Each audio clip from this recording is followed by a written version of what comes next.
Counting down the best James Bond pre-title sequences, and number 7, it's Timothy Dalton's second and last James Bond film, Licence to Kill. This definitely forms part of the plot. This is a very distinguished one where, yes, there's a standalone element to it. The jeopardy is in a way, can we catch Sanchez and can Felix get to the wedding on time? Yeah. It's just, I mean, this has got everything. I remember that Michael G. Wilson's voice is one of the first voices you hear. He's landing at Cray Key. Advise Key West Drug Enforcement. He says something like, "We're gonna get the bastard." So like, that's Bond. If they hurry, they just might be able to grab the bastard. Right, well, we're swearing now, are we? Yeah. It's Timothy Dalton's second Bond. We're immediately in the mission. We're immediately somewhere very different, and Harry will like this. Very hot. Florida Keys. Bond's not been here before. This is... It starts with them locating Sanchez, doesn't it? Yeah. You get loads of aerial views of all the water. It's not you don't just arrive in a small intimate place where you don't actually know where you are. As soon as the first shot tells you it shows you the whole playground, if you know what I mean. It shows you everywhere where things are going to happen, which is such a good place, land and sea and beautiful waters. Just going back before, you said it's one of the it's up to this point the longest, and it does feel like that. So it's quite surprising when you think it's 9 minutes. It does feel like the longest up to that point. I know they've been longer since, but is it because I'm trying to think? Is it the first pre-title sequence where you've got different threads going on at the same time? I know we've had one place go to another place, go to another place. Yeah. But have we ever had overlapping threads like this before? I think that makes it feel I think that bulks it out. That makes it feel that there's lots going on. We've got 3 at one stage, haven't we? Because we've got Sanchez and his men with Lupe. We've got Bond on the way to the wedding, and then we've got the wedding people waiting themselves. Yeah. And you've got people, like in a command center tracking Sanchez. Yeah. So crisp. But it's that umph, obviously, of the gun barrel. You're like, this is very different. We're right there. There must have been a conscious decision. Maybe they're thinking, right, this is going to be a more sort of character focused, lower, I say lower key and grittier. Whilst part of this pre-title sequence is gritty and dark, particularly Sanchez and Execute. It's pretty horrific.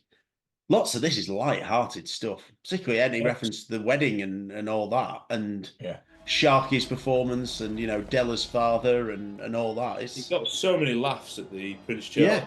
Oh yeah, it did. Yeah, it did. He's still not here. Can you go around the block again? What about the guests? I told you this was a mistake. They must have said, right, let's focus on a bit the story and let's establish Felix and Della. And Felix and Bond and all that early on, and let's establish Sanchez. The cruelest introduction of a villain. You see from Lupe that this has happened before. This is not the first time that either she's been caught with somebody else or she's annoyed him, and she knows she's so scared. What did he promise you? His heart? Give her his heart. No, Franz. I didn't mean any harm. It's all right, baby. No te preocupes, eh? We all make mistakes. Your escapades are getting more creative. Por favor, Franz. Not a word. And he's so casual about it, like, come on, you know what's going to happen now. Yeah. When he's getting the spinal tail out. It's terrifying, isn't it? It's really awful. This is like next level in many ways, because obviously it's like breaking down the door, putting out the heart of the other guy and stuff like that. But yet at the same time, he does feel like a Bond villain in the same universe as Goldfinger. Can you do the noise of while Lupe's, you see her being whipped, the noise of the guy in the background? What? And then... Dun, dun, dun, dun, dun. Oh! It's like muffled. Yeah. Lupe's face when this is going on, it's absolutely awful. Yeah. It's the shot of when he sneaks through and he goes in the plane and he gives that cocky nod Yeah.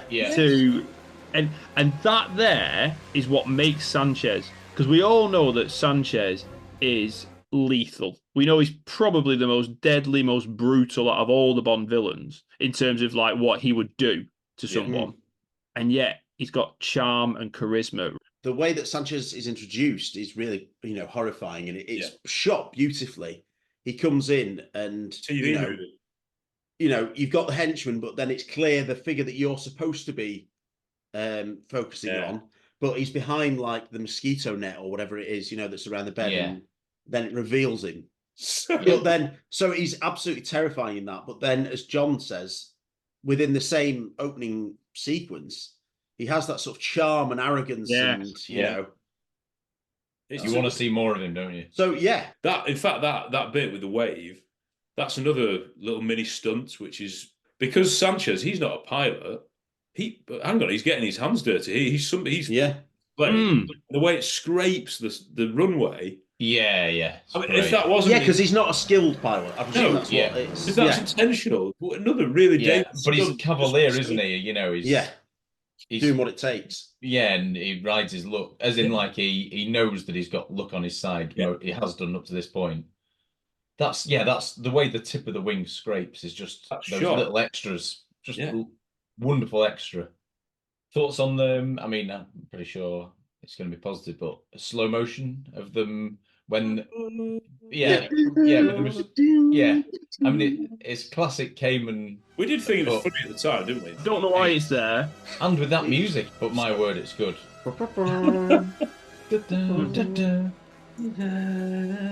This pre-title sequence introduces nearly every single character apart from Pam, maybe Hella. I was going to say Hella, Truman Lodge, is he? He's not. No, he's not. But there's so many characters in this film anyway. So, and you don't see much of Dario yet. No, the other goons are more prevalent, aren't they? Perez is doing the garroting. And the Uzi. Has he got an Uzi in the? Yeah, that's an underrated little shootout, isn't it? With the Jeep. Yeah, it is. Yeah, it's like a stunt show. It's amazing though that John Glenn. This is the same director as what's come before with the Roger. His era with Roger Moore. The ability to reinvent and the willingness to change direction for this occasion. And adapting things to suit Timothy Dalton. Yeah, it's not like we want to go gritty, so we hire a gritty director. No, we're all still together. We're all changing the direction. We're doing it as one. I think it's really Bond that he's in a wedding. They're in wedding morning suits, and that's like a bit of a not a twist, but the audience to see the shot of Bond. What? He's on his way to Felix's wedding. What? Yeah. Now you're sure you've got the ring? Relax, Felix. This is David Hedison's second film as Felix, but it's his first film with Timothy Dalton. Friends of yours? My partners at the DEA. It's so important, this film. If David Hedison's performance wasn't right in this film, if you didn't buy their friendship, the fact that he's quite a bit older than Bond, if you didn't buy that and the Della relationship, then you don't have the same effect, do you, for the revenge storyline? David Hedison is the most genius bit of recasting ever. I'm genuinely going to go there. Ever. It's like and complemented by Sharky. Compliments of, it's just a brilliant romance, and I can't imagine what the stag do would have been like. Yeah, you get the introduction of a super villain, I suppose. You get the henchman briefly. You get obviously Felix and Della. You get Grandel Bush, ladies and gentlemen. Yeah. What the hell is going on? Sanchez is in the Bahamas. Have you cleared it with Nassau? We've got the green light. Let's go. At one of the very last shots in the pre-title sequence, you see Grandel Bush and the other chap looking down, smiling. That they've made it. Yeah. Oh. It ends on a really happy note. Yeah, it does. Yeah. And the pre-title, it doesn't leave it lingering or anything like that. It ends Sanchez caught. They make it to the wedding on time, and it goes ahead, and it's triumphant. Right at the end, when I think is it Felix chucks Bond his top hat when they've landed. Yeah. The bullet hole in it. Oh yeah, yeah. Oh yeah. But I mean, how good is that little touch as well? That's how dangerous he's been. Yeah. I imagine everyone who watched that for the first time might not have known that the story continues. Absolutely. And that Felix is actually a big part of it. They might have known that Sanchez was the main villain, but they might not have known what was about to come afterwards. In many ways, it is, your traditional wrapped up pre-title sequence because there's a beginning, a middle, and a happy ending. Some people argue against it, but we always said License to Kill is incredibly serious and all the rest of it, but it's still got elements of humour. It still feels like Bond. Yeah. And I actually think Math might have hit the nail on the head is that because it breaks up, that one of the reasons is that you finish on a high note. Yeah. On the, that is you finish that pre-title sequence on a high note. It's not a dour note at all. The stunts, and the obviously Bond being lowered on a wedding suit. Wire, in a wedding suit, and and then obviously attaching the cable and then flying away. Let's go fishing, and his fringe blowing down. Oh yeah, absolutely, yeah. And the Bond theme. Absolutely, yeah, because only Bond would do this really. This bit here is absolute classic James Bond. Yeah, it is 80s James Bond with stunts and jeopardy. But you got a juxtaposition. This is Felix's mission. Strictly an observer. Strictly an observer. Yeah. And he gets a gun just in case. Yeah. And it's like because he just can't help himself. Bond has to take over. Yeah. It's class. It is. Clearly, it was an influence on The Dark Knight Rises for the prologue of that. Bond being lowered and Bond having the ingenuity to do that and wrap it round and then fly up. You've mentioned the Bond theme, and that it's Michael Kamen that we're here, right? One of the best ones, I think, is I could just shiver just thinking about it. I saw it. I saw the shiver happen to you. Did you see it?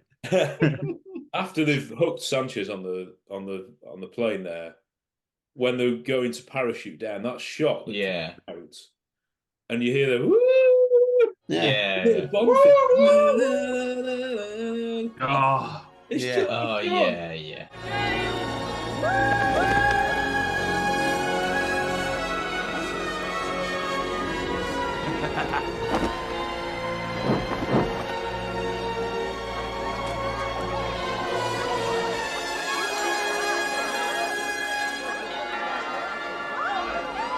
And then the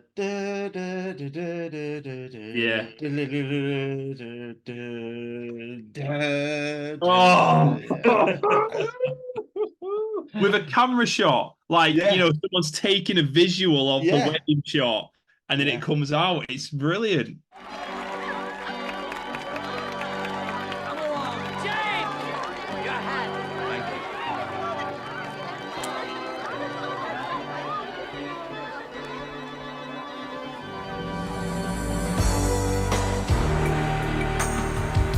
We are leading to a triumph. We're leading to a victorious Bond anthem. You need those familiar beats that people know. This is still Bond.